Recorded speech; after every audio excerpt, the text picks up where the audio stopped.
শীত আইসা পড়ছে আর আমরা ডাব চুরি করুম না, এটা কি হইতে পারে?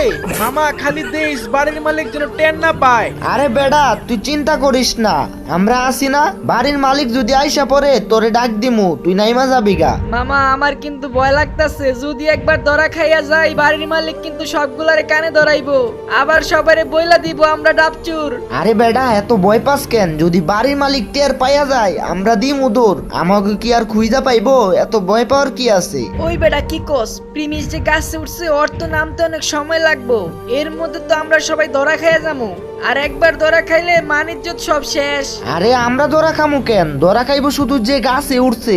আমরা কি গাছে উঠছি নাকি বাড়ির মালিক আইসা আমাকে খুঁজা পাইবো? আমরা তো সুজা দৌড় দিমু। এই মামা তোরা কি নিচে আসছো? আমার রাইখা কিন্তু যাইস না, আমি কিন্তু তোদের ভরসায় উঠছি। এই বেটা আমার কাছে কে উঠছে রে? কার এত বড় সাহস আমার ডাব গাছে উঠছে? মামা পালা পালা পালা।